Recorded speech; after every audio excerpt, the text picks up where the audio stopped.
Welcome back, everybody. Welcome back to the Canyon. Welcome back to, here's something that you can do. You don't have to, nor would I even say that you should. This is a can. Okay, I am a huge fan of the double CVD. The isokinetic, which is basically a double universal, is pretty good. But I love me a double CVD because it eliminates all camming at the extreme. If you clocked an axle over far enough, if you got a drift car level of steering angle, if mechanically your front axle would allow it, double universals, aka isokinetics, they would still cam because it's just two U-forks on a universal, and when they get far enough, they're going to hit each other. Double CVDs cannot do that. Double CVDs have a mechanical limitation of how far they can physically travel. Here is the outer portion of a double CVD right here. It will go to there, and then that part hits the neck of it. Now, because we have two of them in the place of what is a single, like the TRX4 does not have a great steering angle because of the mechanical limitation of a single CVD, because this one runs an even thicker neck than what is found inside of a TRX4. That's a thicky neck right there. It's not going to snap, and also where the grooves are, see how much material is up at the top and the bottom? You're probably not going to snap that either. Even if you bind it up, these are 2mm pins that run through there. You're going to snap that 2mm pin instead. So, the only source that I am explicitly aware of, well, okay, there's two. You can get Upgrade RC, I happen to have a pack right here, Upgrade RC, double Cardan joints, which is double CVD. These fit AR45s, which means 10 Pro, the regular AR45 straights, only straights. These are threaded on the end, so these fit straight axles. The only ones that I'm aware of that are double CVD for a portal axle are for offset Capra. But in many instances, that's going to help us out. I order from AMK on Amazon. There's a little AMK. I kind of cut part of the card off when opening the package. AMK, $15.99 is the usual going rate for an offset Capra pair of double CVDs, aka double Cardans. Now, the long side is properly long, and the short side is, I should not have stood that up on the bench. I completely lost it. Here's the short side. It doesn't look very long, but here is the short side from an AR45P. I want to say it's 15mm. Or we could use any of this giant stack of rulers that we keep on the bench. We'll go all the way mid-Toyo. So this shaft is 48mm from where the bearing rests to the end. And the one that we have just removed from an AR45P is 33mm. 48, 33, 15mm. We are taking 15mm of length of this off in order to fit double Cardans into this gentleman right here. This is a base camp, which comes fitted with the AR45P. The AR45P is historically not one of my favorite portal axles. I genuinely prefer the AR45 straight because the AR45 straight is just an offset pumpkin AR44. My favorite axle overall is probably the SSD Diamond Pro, which is just an iteration of the AR44. The AR4, and what's an element axle? It's a centered pinion AR44. It's basically the same width. The shafts almost fit. Everybody's just copying everybody else. The Vanquish F10 is just a straight axle AR44. AR45, offset pumpkin. So it is their interpretation of an AR45. The AR45 Portal, for whatever reason, has never sung the song to me. It is only fitted on, I think this is the second set. We might have one other set. No. This is the second set of AR45s and Ps, and the fleet here is fairly large. So I thought to myself, why wouldn't you like these? I love an F10 portal axle. Love them. Phoenix portal axles, one of my favorites. Can we get this to closer approximate that? Yes, I do believe we can. We need to pop this bearing out before I forget. And then we need to replace it with the bearing. This bearing comes with the AMKs. There are other manufacturers as well, and it is basically, it's that much skinnier. We're doing it again. Oh, if only he had tools for things like measurement so he could measure these. This is a 3. This is a 5x11 by 3. Now, many axles don't even have the bearing there. So you can, in some instances, safely omit that bearing to no ill effects, but we're not going to because we don't have to. We're going to seat this one as best we can. Boop. Pops right in. Then what we're going to do is we're going to turn this into this, and it's very, very simple. What did we say it was? We said it was 15 millimeters. That is inconsequential. Because what you're going to need is a couple simple tools. You're going to need hands, if you've got hands. You're going to need eyes, if you have eyes. A silver Sharpie is going to help you a great deal. There is where the flat ends.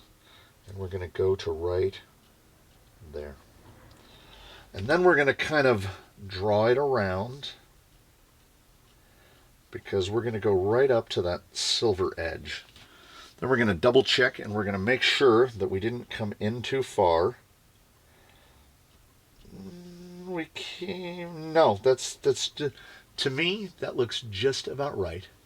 And then the way that I like to do this, which means the way we're going to do it on the day, is we cut the length last. The first thing we do is we go over to a sander. If you have a disc sander, it's going to make things a lot easier. You can do this with a file. You could do this with a Dremel.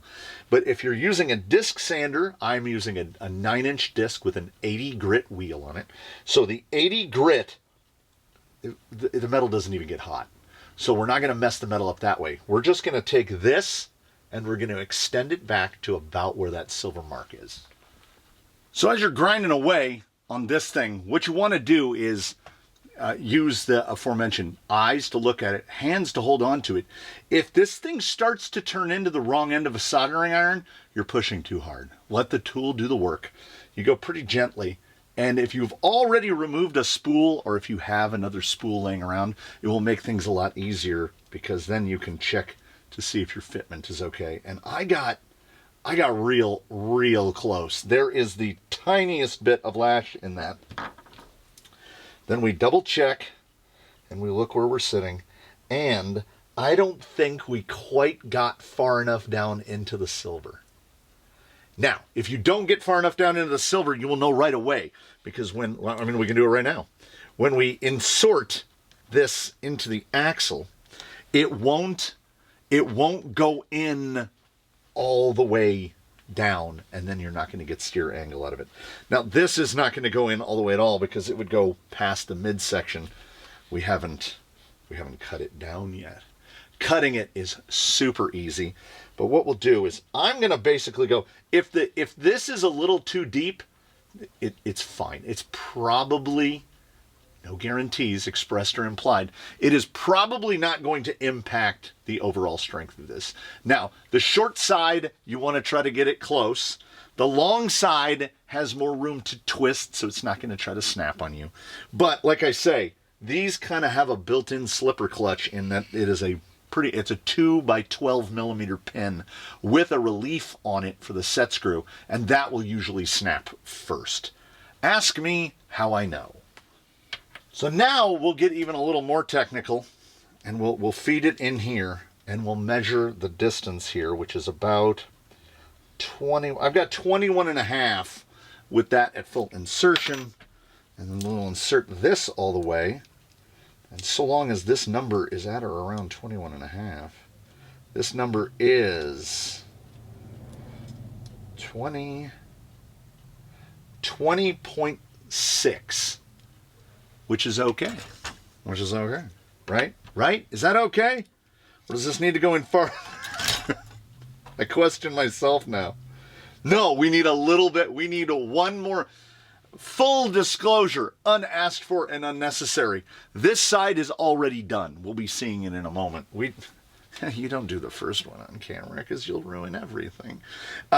It was precisely 1 millimeter too long. So the odds are that I'm going to cut this. When I cut this, you can't cut back on.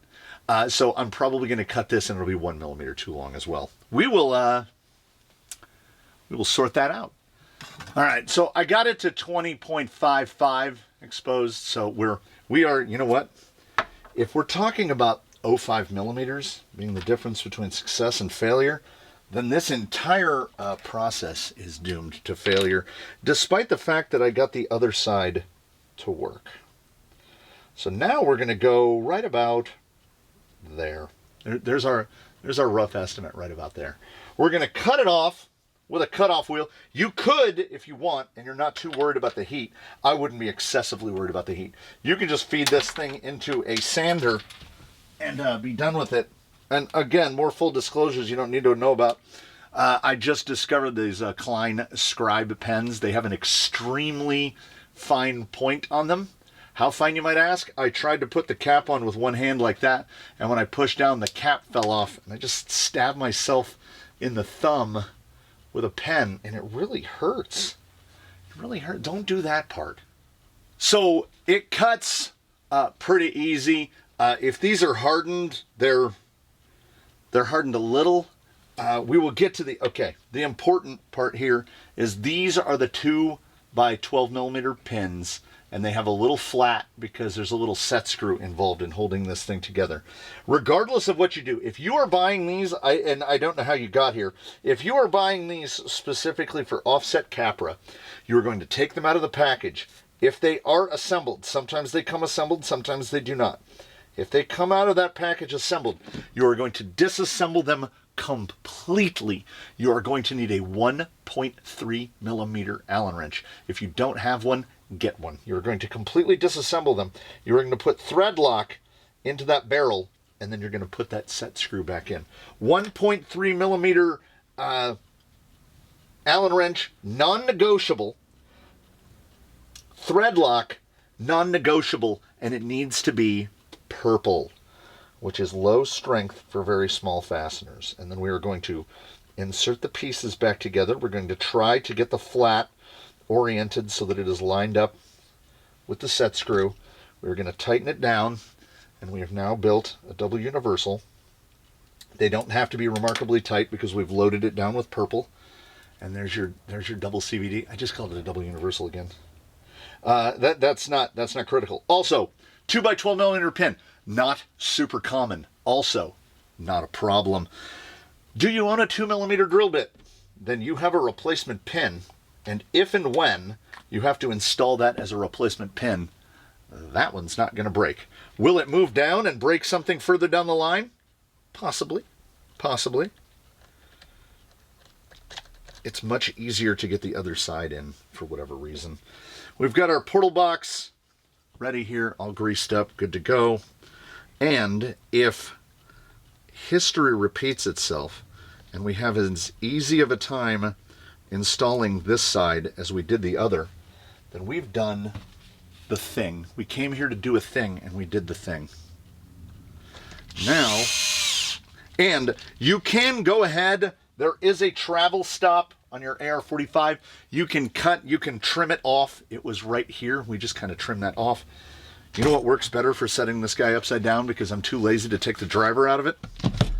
You get 2 yoga blocks, and then you can set the body mounts on it. This doesn't apply to anyone other than myself, but then we have to take less of the vehicle apart. So laziness, in the end, pays off.